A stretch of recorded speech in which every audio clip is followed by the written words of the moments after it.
Everyone, सभी को मेरी नमस्कार।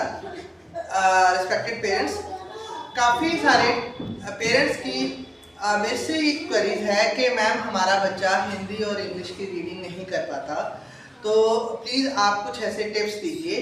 तो इसी से रिलेटेड मैं आपके लिए ये एक वीडियो बना रही हूँ कि ये वीडियो डेफिनेटली आप लोगों को बहुत हेल्प करेगी, क्योंकि मैं पिछले 6-7 सालों से अपनी क्लास के अंदर यही फॉर्मेट अपनाती हूँ, या फिर जहाँ कहीं मेरे अरेंजमेंट लगते हैं मैं यही फॉर्मेट अपनाती हूँ।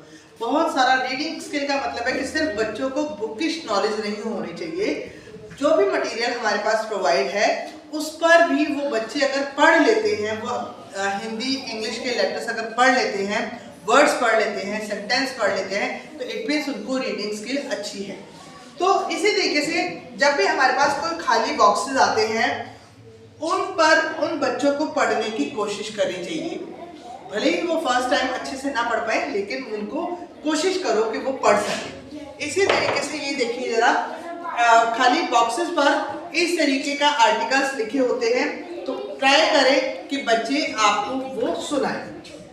मैरिज के कार्ड्स देखिए, आपके पास बर्थडे मैरिज के कार्ड्स वगैरह भी आते हैं, उनके ऊपर भी मटेरियल होता है, हिंदी का भी होता है, इंग्लिश का भी होता है।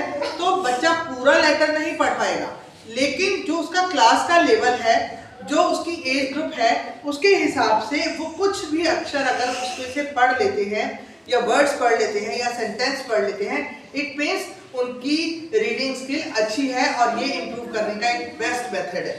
आप पता भी नहीं चलेगा कि बच्चे किस तरीके से रीडिंग करते करते उनकी रीडिंग स्किल इम्प्रूव हो गई। ये देखिए जरा, इसमें इंग्लिश का भी है मटेरियल, हिंदी का भी मटेरियल है। तो ऐसे खाली बॉक्सेस को आप घर पर एक एक्टिविटी के तौर पर रख सकते हैं। कलरफुल बुक्स है, इन बुक्स को भी बच्चे जो है इनके डिफिकल्ट वर्ड्स रीड करेंगे, और वो अपनी रीडिंग करने की स्किल को तो इम्प्रूव करेंगे। आप बाद में उनको एज अ डिक्टेशन जब वो लिखवाते हो, तो उनकी राइटिंग स्किल भी इम्प्रूव होगी। इसी तरीके से खाली बॉक्सेस को बच्चे, पता है उनको ये चॉकलेट का बॉक्स है, कैडबरी चॉकलेट का बॉक्स है, लेकिन उसकी स्पेलिंग्स को भी जब वो रीड करेंगे तो डेफिनेटली वो इन चीज़ों को बहुत अच्छे से